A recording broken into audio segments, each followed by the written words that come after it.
नमस्कार मंडळी, मी आहे प्रमोद खरे आणि तुम्ही पाहत आहात आपलं चॅनल मी माझे आणि तुम्ही. मंडळी, मी लहान असताना आजीकडे होतो आणि आजीला मी कधीही आजी मला भूक लागले असं सांगितलं की आजी म्हणायची, काय देऊ तुला पमू? दूध पोहे देऊ का, दही पोहे देऊ का, तेल तिखटाचे पोहे देऊ का? शेवटी इथून तिथून पोहे. याचं कारण असं की आमच्याकडे भात भरपूर होतं आणि त्यामुळे पोहे काढून ठेवलेले असायचे. 5 पायलीचा डबा भरलेला असायचा पोहे काढून ठेवलेला.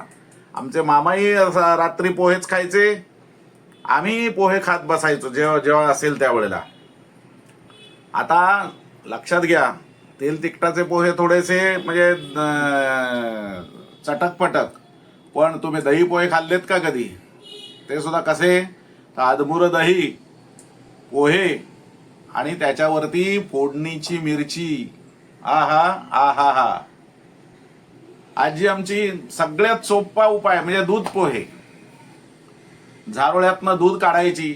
आता झारोळं तुम्हाला माहिती असेल की नाही मला काही कल्पना नाही. आमच्या स्वयंपाकघराच्या एका कोपऱ्यामध्ये असा एक मोठा असा कोनाडा होता आणि त्या कोनाड्याला मागच्या बाजूनी जाळी होती, म्हणजे मांजर आत येऊ नये इतपत, आणि या पुढच्या बाजूने दरवाजा होता आणि त्या झारोळ्यामध्ये अशी शेगडी होती. तर चुलीतले निखारे हे त्या झारोळ्यात म्हणजे त्या शेगडीमध्ये ठेवले जायचे आणि दूध भरपूर होतं, दूध दुभतं. त्यावेळी असे उकाडे बिकाडे नव्हते. लोकांना दुधाची प्रत्येकाच्या घरी दूध असल्या कारणामुळे कोणाला गरजच पडायची नाही आणि त्यामुळे ते दूध सगळं इकडे तिकडे काही सांडलवण होण्यापेक्षा त्या झारोळ्यामध्ये ते ठेवलं जायचं आणि त्या निखाऱ्याच्या मंद आचेवरती फार अशी जाड भाकरीसारखी साय त्या दुधावरती यायची. आजी काय करायची, पोहे घ्यायची, त्याच्यामध्ये गुळ घालायची आणि त्या झारोळ्यातलं अर्ध गरम असं दूध त्या पोह्यांवर ओतायची आणि एक 5 मिनिटांनी गोलगोल गरगट करून मला खायला द्यायची. आनंद आनंद. आज मी आता हे नाश्त्याचीच वेळ आहे, तर त्यामुळे आज मी आमच्या दोघांसाठी दूध पोहे करतोय. पण हे दूध पोहे म्हणजे आजी जसं करायची तितके सोपे साधे दूध पोहे नाहीत. तर हे त्याच्या पुढे जाऊन 2 पावलं मी पुढे टाकलेली आहेत हे दूध पोहे करताना. त्यामुळे हे एक वेगळे पोहे, वेगळ्या प्रकारचे पोहे आहेत, तुम्हाला आवडतील. तर हे असे दूध पोहे करण्यासाठी मी इथे घेतलेत हे पहिल्यांदा पोहे. आता हे पोहे आहेत, हे आम्हाला दोघांना पुरतील आणि आमच्या बहिणीला थोडासा एवढा प्रसादापुरता देता येईल एवढे मी घेतलेले आहेत. त्याच्या बरोबरीने हे दूध, अर्धा लिटर दूध आहे, हे गरम करून ठेवलेलं आहे. मी यातलं मला हवंय तेवढंच वापरणार आहे. दूध म्हणजे दुधात पोहे मिसळायचे म्हणजे सगळे दूधच वापरायचं नाही, त्यात पाणी पण घालायला लागतं, नाहीतर ते पोहे शिजणार नाहीत, व्यवस्थित भिजणार नाहीत. पुढचं पाऊल म्हटलं मी ते हे की हे नारळाचं दूध आहे. आमच्या आजी नारळाचं दूध वगैरे घालत नसे, तर हे नारळाचं दूध आहे. त्याच्या बरोबरीने हे या ठिकाणी हा गुळ, ह्या दोन वाटी, साधारण 2-2.5 वाटी हे पोहे आहेत. या 2.5 वाटी पोह्यांना आम्ही 1 वाटी गुळ चुरा करून घेतलेला आहे. या मनुका आहेत, हे काजू आहेत, ही वेलचीची पावडर आहे आणि नाविन्य म्हणून हे केळं आहे आणि हा आल्याचा बारीक तुकडा आहे. आता लक्षात घ्या, आमच्या लहानपणी मनुका नव्हत्या. मनुका हा प्रकार फक्त सत्यनारायणाच्या पूजेमध्ये प्रसाद जो असतो त्या प्रसादात आम्हाला कधी आला हाताशी चाखायला तर मिळायचा. काजू भरपूर होते, काजूचे लागच होते आमचे. अर्थात कलमी काजू नव्हेत, आजच्यासारखी काजूची लागवड नाही, गावठी काजू ज्याला म्हणत ते काजू. आणि आमच्या लहानपणी काजूच्या फॅक्टऱ्या वगैरे नव्हत्या, त्यामुळे बिया या फॅक्टरीमध्ये नेऊन घातल्या, त्याच्यातून पैसे कमवले असे काही उद्योग नव्हते. त्या बिया घरातच ठेवल्या जायच्या. पाऊस पडायला लागला की त्या भाजून त्याचे गर काढून ठेवले जायचे आणि वेळ परत नुसतेच खायला किंवा असेच खिरीमध्ये, मोदकांमध्ये किंवा आत्ता मी जे काय पोहे करतोय त्याच्यामध्ये असे वापरले जायचे. आणि ते भाजलेले असल्या कारणामुळे, चुलीत भाजलेले काजू घर ते अत्यंत खमंग असे लागायचे. खाल्लेत का कुणी? कमेंट करून कळवा. तर हे काजू आहेत. आणि आता मी हे जे पोहे घेतलेले आहेत, हे पोहे मी 1-2 वेळा धुवून घेतोय. तर म्हणजे ह्यातली काही घाण असेल किंवा माती बिती असेल तर ती जाईल, म्हणून मी आता हे पोहे 2 वेळा धुवून घेतो. तर मंडळी, हे पोहे मी असे हे धुवून घेतलेले आहेत आणि हे 2 वेळा धुवून घेतलेत आणि आता हे मी या कढईमध्ये घातलेत. आता ह्या पोह्यांच्या वरती मी हे आल्याचा तुकडा एक किसून घालणार आहे. हा आल्याचा तुकडा मी या किसणीवरून किसून घालणार आहे.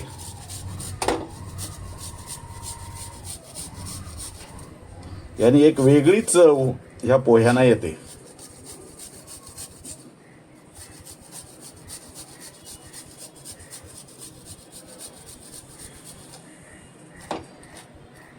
साधारणपणाने आपण गुळ वापरतो, त्या गुळाबरोबर आलं वापरलं तर फारच खमंग लागतं.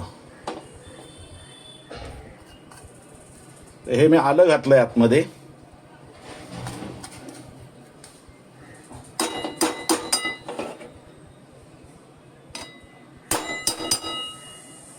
आता याच्या बरोबरीने मी थोडंसं याच्यात मीठ घालतोय.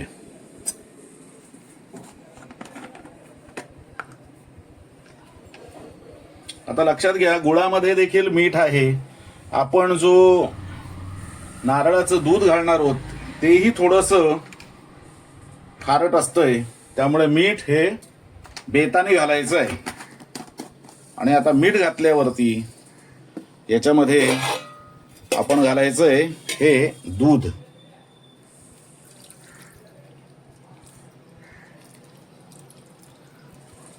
आता हे पोहे बुडतील एवढं मी दूध घातलंय. या दुधामध्ये साधारणपणाने पावपट दूध, या दुधाच्या एवढं मी पाणी घालतोय. आणि आता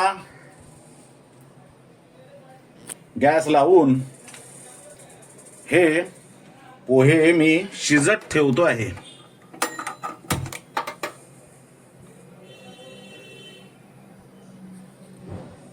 मध्यम आचेवरती हे पोहे मी शिजत ठेवतोय.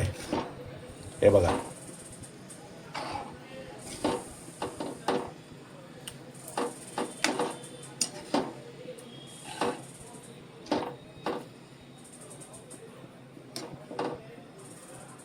आता हे पोहे जोपर्यंत शिजत आहेत तोपर्यंत आपण हे केळं बारीक करून घेऊया. हे मी 1 केळं या ठिकाणी घेतलंय.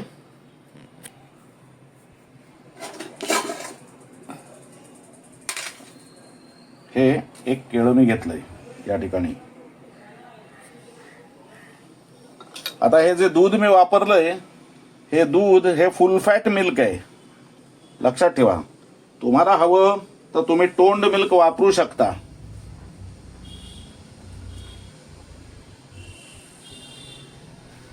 हे बघा, या पद्धतीनं आता हे केळं मी बारीक करून घेतोय.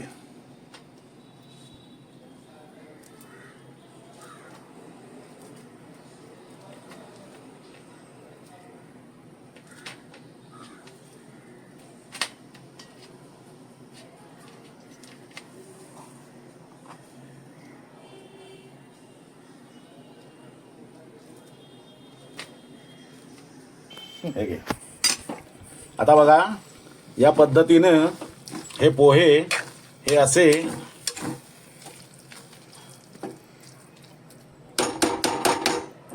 दुधामध्ये शिजलेले आहेत.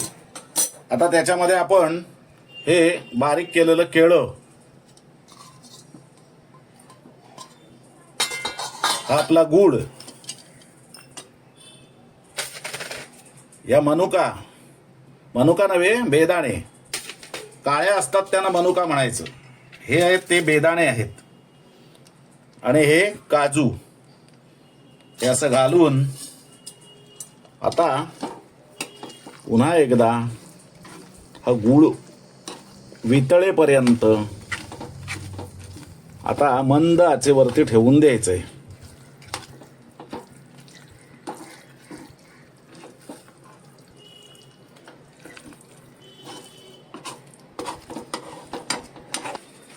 तेव्हा मंडळी तुमच्या लक्षात आलं असेल, हे बघा आता गूळ सगळा याच्यामध्ये हा वितळलेला आहे.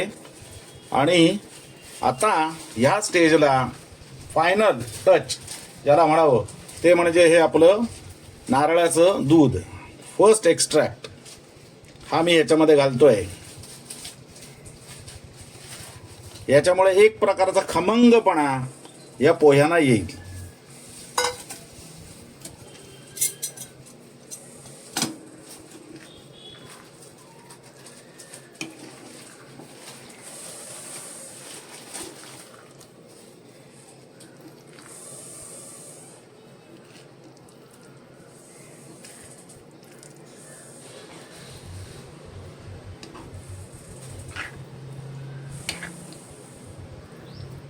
आणि याच्यावरती ही आपण घेतलेली ही वेलचीची पूड ही अशी वरतून घालायचे.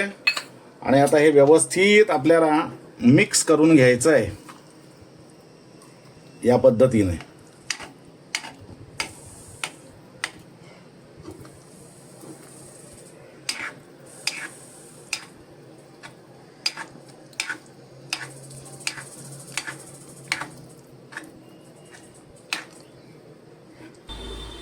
हा आपला व्यवस्थित हे झालेलं आहे. आता गॅस करायचा आहे बंद आणि 5 मिनिटं हे असंच रेस्ट व्हायला ठेवून द्यायचं आहे.